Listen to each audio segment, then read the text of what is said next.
नमस्कार। अब आपसे मैं बात करने वाली हूँ नेक्स्ट पार्ट की। इससे जो मेरा पिछला वीडियो था वो ये था पार्ट फर्स्ट कि दोनों जो राजपूती जो ओढ़नी होती है कॉटन या पेवर, उन दोनों में क्या डिफरेंस होता है। तो अब मैं पार्ट सेकंड पर आ चुकी हूँ। अब हम देखेंगे कि इन्हें किस तरीके से ओढ़ा जाता है, क्योंकि इसका एक तरीका होता है। राजपूती ओढ़नी को आप किसी भी तरीके से नहीं ओढ़ सकते हैं। इसका खुद का ओढ़ने का एक अलग अंदाज़ होता है, एक अलग तरीका होता है, क्योंकि ये जो पूरी ड्रेस होती है ये इसमें सबसे इम्पॉर्टेंट सबसे अच्छी चीज़ वो यही है कि इस ओढ़नी को किस तरीके से ओढ़ा जाता है जिससे आपकी पूरी ड्रेस अच्छे से कवर होती है और ओढ़नी दिखने में भी बहुत अच्छी लगे और किस तरीके से इसे ओढ़ा जाता है। तो सबसे पहले मैं आपको इससे पहले वाले वीडियो में मैंने डिफरेंस बता दिया। अब मैं आपको ओढ़नी ओढ़ना सिखाऊंगी। ये वीडियो मैंने पहले भी बनाया है, मगर वो वीडियो मैंने लाइव बनाया था, इसलिए वो क्लियर बिल्कुल भी नहीं था। सो इसलिए मैंने सोचा कि क्यों ना आपको इसको पूरे क्लियरिटी के साथ सिखाया जाए, इसलिए आज मैंने वीडियो फिर से बनाया है। तो चलो फिर से मैं बताती हूँ आपको कि किस तरीके से इसे ओढ़ा जाता है। पहले मैं आपको कॉटन की ओढ़नी बताऊँगी, उसके बाद मैं आपको पेवर की ओढ़नी बताऊँगी। तो दोनों ओढ़नी ज़रूर देखिए, वीडियो को लास्ट तक ज़रूर देखना। दोनों ओढ़नी को ओढ़ने के अंदर डिफरेंस देखना, जिससे आपको बहुत कुछ पता लगेगा। तो ये देखिए, ये कॉटन की ओढ़नी है। इसमें मैंने आपको बताया था इसे आप किसी भी साइड से ओढ़ सकते हैं, क्योंकि बिल्कुल प्लेन है। और जो मैंने ओढ़ी हुई है इसमें मैंने ये चीज़ पल्ला आगे लिया है, क्योंकि इस पर एक फूल दिया हुआ है, इसलिए मैंने इसे फ्रंट में रखा है। तो अब अपन बात करते हैं कॉटन की ओढ़नी की। बहुत सिंपल है ओढ़नी ओढ़ना, इसमें कोई मुश्किल नहीं है। सबसे पहले ये देखिए, रेक्टेंगुलर शेप में ओढ़नी होती है, तो लंबी वाली साइड को इस तरीके से हाथ में लेना है और इस तरीके से आपको इसको पल्ला, ये जो सिर पर ओढ़नी आती है, इस तरीके से आपको इसे सिर पर रखना है। और हमेशा ध्यान रखिए, एक बात ध्यान में रखने की है कि ये जो कॉर्नर होता है ना, ये वाला कॉर्नर, ये कभी सेंटर में नहीं आता, इसकी जगह हमेशा साइड में होती है। ठीक है, कभी भी आप इस चीज़ को सेंटर में मत लीजिए। तो इस तरीके से हम इस साइड से इसे कंधे पर चढ़ाएंगे, जितनी भी आपको चाहिए। वैसे तो कुर्ती से थोड़ा सा आप ऊपर भी ले सकते हैं, बराबर भी ले सकते हैं, वो कोई प्रॉब्लम नहीं है। तो इस तरीके से जब मैं इसे यहाँ पिन अप करूँगी, ध्यान से देखिए, जब मैं यहाँ इसे पिन अप करूँगी तो ये कॉर्नर इस साइड आएगा और ये हमेशा साइड में रहता है। जब भी आप अगर ओढ़नी को इस तरीके से ओढ़ेंगे तो ये बिल्कुल गलत होती है। पल्ला जो है वो हमेशा साइड में लिया जाता है, जिससे कि आपका ये पार्ट पूरा अच्छे से कवर हो सके। तो इस तरीके से इसे हमेशा साइड में लें और इस तरीके से इसे ऐसे सिर पर लिया जाता है। अब आप अपना घूंघट का मेजर कर सकते हैं। अगर आपको घूंघट लेना है तो आपको इसे कितना आगे रखना है। ओके, अब हम बात करते हैं बचे हुए हिस्से की। इसे मैंने सिर पे लिया, अब बचा हुआ पार्ट है वो ये है मेरे हाथ में। अब ये आपको नीचे तक देखिए, मेरा जो डिस्टेंस है वो इतना है कि मुझे इतना रखना है। मेरे लहंगा इतना है तो मुझे इसके बराबर इसे इतना रखना है। बाकी को इस तरीके से आपको इसको फोल्ड करना है। ठीक है, अब जो मेरी ये लहंगे तक ओढ़नी आ चुकी है, इसे आप छोटा या बड़ा कर सकते हैं, जिस तरीके से आप साड़ी में भी करते हैं। तो अब ये मेरे लहंगे के बराबर आ चुकी है। अब मुझे इसमें 2 या 3 प्लेट्स बनानी है, 1 2 और ये 3। ठीक है, इस तरीके से प्लेट्स बनानी है और अब मुझे इसे अपने लहंगे के अंदर दबाना है। ठीक है, तो देखिए इस तरीके से आपको उस हिस्से को लहंगे के अंदर लेकर और इस तरीके से ओढ़नी है। जो हमने प्लेट्स डाली थी वो आप देख सकते हैं, ये उन प्लेट्स के सल हैं। और इस तरीके से इस तरफ से लहंगा दिख रहा है और यहाँ तक की ओढ़नी है।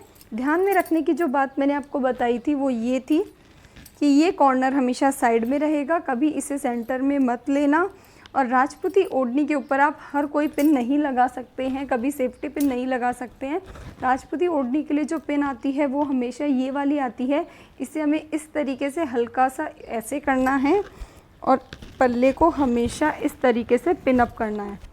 ठीक है, तो ये कभी आपकी नहीं निकलेगी। कभी भी आप किसी फंक्शन में जाते हैं, मार्केट में जाते हैं, बहुत ज़्यादा आपको ट्रैवल करना है, कुछ भी करना है, बहुत भीड़ में भी जाना है, तो इससे हमेशा आपका पल्ला सेफ़ रहेगा। तो ओढ़नी के लिए हमेशा यही पिन यूज़ करें। तो ये इसमें मैंने आपको सिखाया कि कॉटन की ओढ़नी को हमेशा कैसे ओढ़ा जाता है, किन बातों का ध्यान रखा जाता है। अब मैं बात करने वाली हूँ पेवर की ओढ़नी की। तो अब मैं आपसे बात करने वाली हूँ पेवर के ओढ़ने की कि इसमें हमें किन किन बातों को ध्यान में रखना है और किस तरीके से इसे ओढ़ा जाता है। तो देखिए, जैसा कि मैंने आपको इससे पिछले वाली वीडियो में बताया था कि पेवर की ओढ़नी में हमेशा जॉइंट होता है। अब इस जॉइंट को ध्यान में रख के किस तरीके से इसे ओढ़ना है वो भी आप ध्यान से सब सीख लीजिए। तो देखिए, हमेशा ध्यान रखिए, ये जो छोटा वाला हिस्सा है, जो ये सिलाई हो रखी है ना, इसका जो छोटा पार्ट है वो हमेशा नीचे रहेगा और ये बड़ा वाला पार्ट हमेशा ऊपर रहेगा। ठीक है, तो अब हमें इसे पकड़ना किस तरीके से है, इस तरीके से। ठीक है, छोटा नीचे गया, बड़ा वाला ऊपर आ गया, ओढ़नी का फ्रंट मेरे हाथ में है। ठीक है, अब हमें क्या करना है,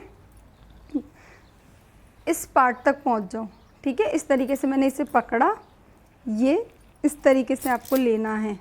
ठीक है, इस तरीके से आपको लेते हुए, वो बात मैंने आपको जो कॉटन में बताई थी वही चीज़ इसमें है कि हमेशा इस तरीके से आपको इसे कंधे पे लेते हुए और यहाँ साइड में हमेशा ये वाला कॉर्नर, चाहे पेवर हो चाहे कॉटन हो, मगर ये हमेशा साइड में ही रहेगा। ठीक है, इस तरीके से इसे हमें साइड में लेना है।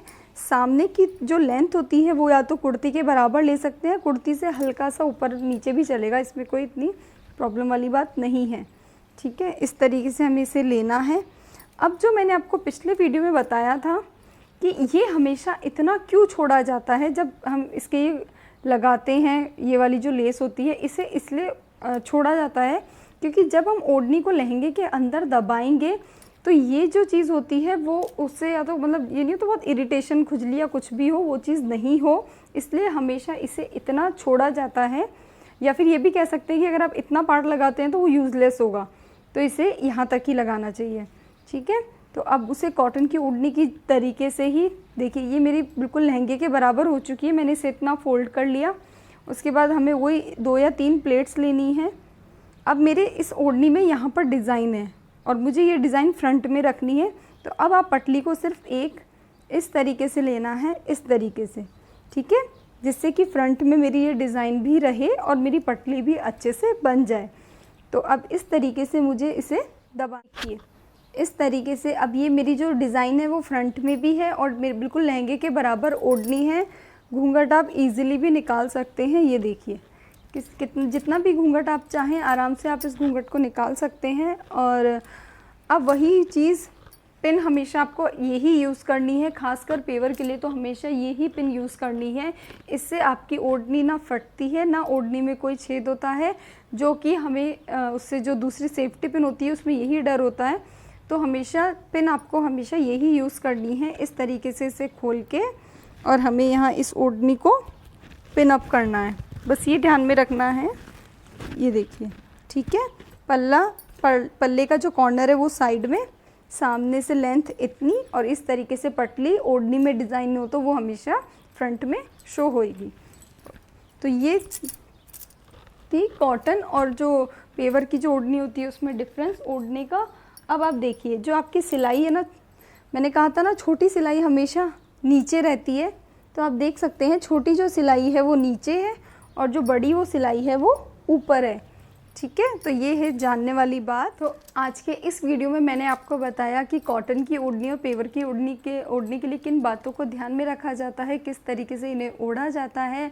तो आई होप कि आपको ये वीडियो पसंद आए, आपके काम आए, और अगर सच में पसंद आता है तो प्लीज़ फैमिली और फ्रेंड्स में शेयर करें, मेरे चैनल को सब्सक्राइब करें और बेल आइकन को प्रेस करना बिल्कुल भी ना भूलें, क्योंकि इससे जो मेरा नेक्स्ट वीडियो या आने वाले वीडियोस होंगे उनका नोटिफिकेशन आपको स्क्रीन पर मिलता रहेगा।